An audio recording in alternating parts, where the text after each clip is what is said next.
Chapter 8 12 X's Mr. Patty's house had swallowed Tumble's whole life, and it still looked emptier than it should have. Their landlord had left the beds and a few pieces of mismatched furniture behind, but there were no decorations, unless you counted Hunting Dog of the Month wall calendars. Tumble didn't. "Lily," her mother called, "are you awake?" Tumble headed into the kitchen. The fluorescent light on the ceiling buzzed and flickered. The floor was green linoleum, dingy with age or grime, and there was only one small window with an empty curtain rod. Thanks to the curtain-eating dog, Tumble guessed. Her mother, bent in half over the counter, was unscrewing an outlet cover. Their coffee pot, usually steaming before the sun had risen, stood unplugged beside her. "Is the outlet broken?" Tumble asked. "Not for long," her mother said. The plastic cover hit the countertop with a clatter. "Did you like your new room?" So, they hadn't even noticed she was gone. It would have been obvious in the RV if they'd woken up and she was out of bed. Tumble guessed that was another thing that was different about living in a house. She wondered why she'd gone to the trouble of leaving a note on her pillow if nobody had bothered to read it.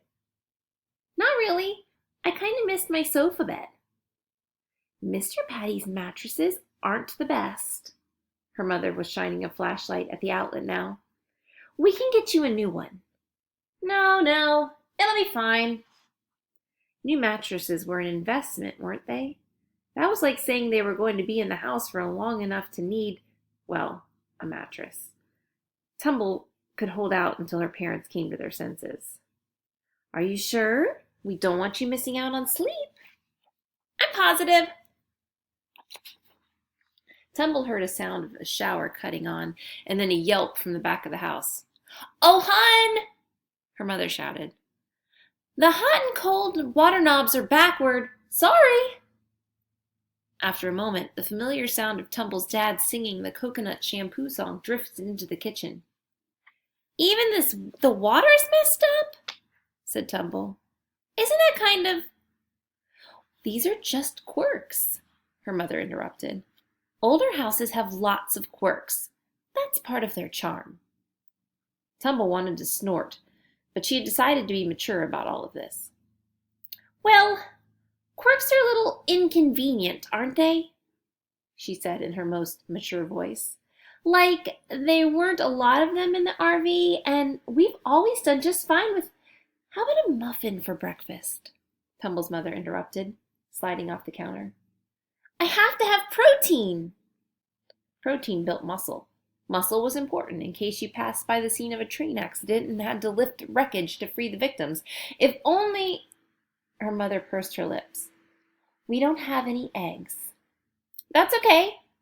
Tumble had made sure to keep track of the Maximal Star proper protein powder yesterday. Her dad had buried it in the cabinet behind a stack of plates and the hand mixer. Tumble was on to him. She beelined for the right cabinet and grabbed the canister.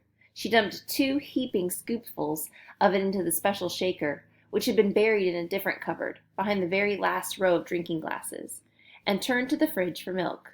"Lily?" "Call me Tumble, please." There was a pause, and then a short, sharp sigh.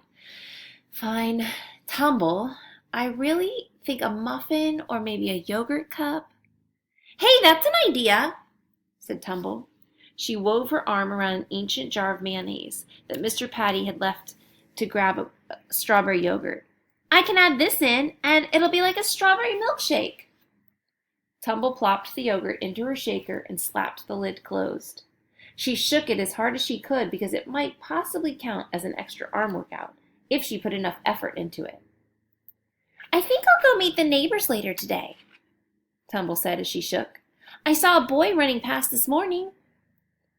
Her mother looked pleased, as Tumble had known she would. "That's a wonderful idea, sweetheart. Make some new friends. Settle in." "Right. You could wear that dress I bought you last month." "Mom, no!" Tumble groaned. "It's all long and floofy." "I think it would make a good impression." Tumble didn't wear dresses, or anything that might trip her up in an emergency situation, if she could help it. She especially did not wear dresses that had layers of frothy yellow lace and ruffles hanging down the back.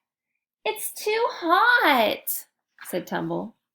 "Besides, the neighbor kids might want to play outside, and then I'll get all sweaty and nasty in it." Her mother made disappointed sounds and head-shaking motions and motherly frowns of disapproval, but Tumble managed to slurp down her protein shake and escape from the kitchen without agreeing to wear the awful dress. She found a better outfit in her new closet. She would wear her second favorite Maximal Star t-shirt, jean shorts, and practical sneakers. The right equipment for every eventuality. Chapter 2. Tumble crumbled the note she had left on the pillow the night before. She didn't have a trash can yet, so she threw it in an empty corner. It bounced off the wall and rolled toward the center of the floor. It looked out of place there, all by itself. Tumble flopped back onto the bed, wincing at the shriek and the bounce. Then she dug her hand into her pocket and pulled out a plastic snack bag.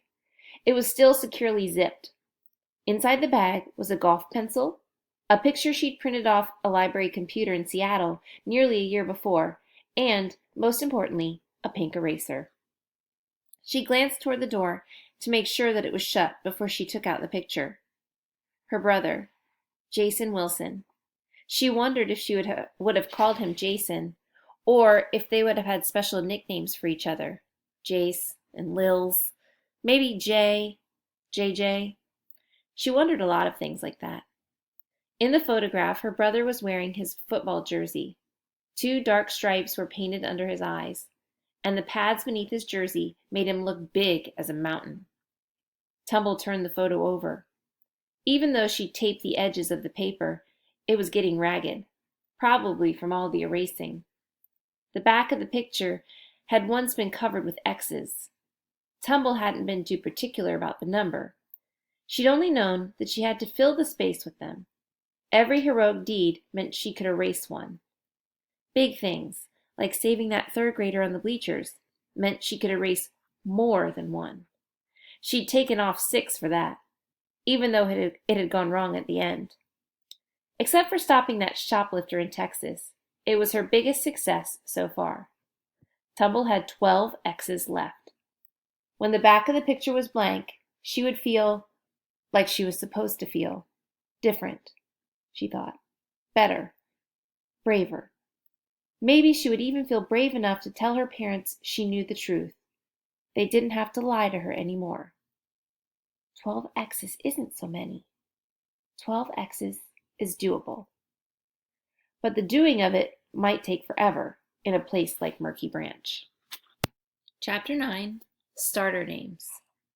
By 3 o'clock that afternoon, Tumble stood at the end of the weed-choked driveway. Her mother was busy working on what seemed to be an issue with the house's plumbing, and Tumble had realized that it was time for her to go if she didn't want to be roped into helping. Heroism didn't apply to problems with pipes. She was sure of it.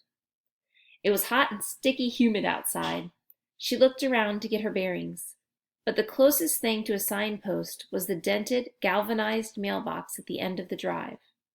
401 R. Patty was stenciled on the side in black paint. Tumble opened it. There was nothing inside but pale dust from the road. The only person who ever sent Tumble mail was her Grandpa Laffy. He signed a birthday card for her every year. She would be 12 in 8 months, and there was no way she'd be here that long. "You're just going to have to get used to being empty," she told the mailbox. The ditches were narrow and filled with spiny weeds and briars. They left scratches thin as paper cuts all over Tumble's ankles as she walked until she gave up on proper highway safety and decided to use the middle of the sandy road. Pine trees stood at attention on either side of her.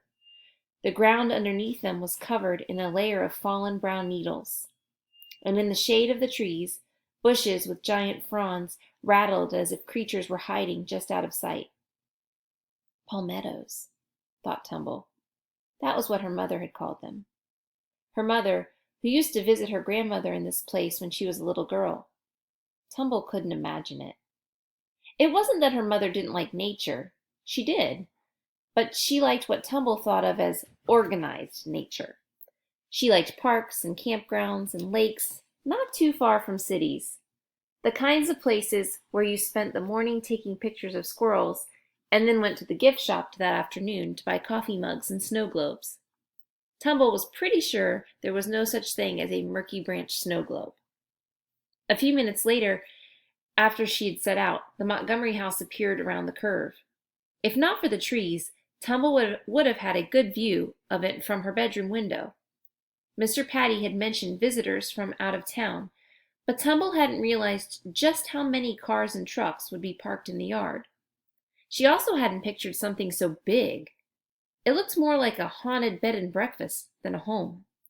Tumble tilted her head and crossed her eyes and decided that it was a humongous place wasn't ugly, just different.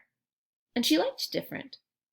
In Chapter 4 of How to Hero Every Day, Maximal Star talked about how important it was for a hero to differentiate herself from the average person. People should know from the moment they meet a hero that he is someone special. He is here to help, and help is here. It was good, Maximal said, to have some way of telling people that you wouldn't stand for evil of any kind.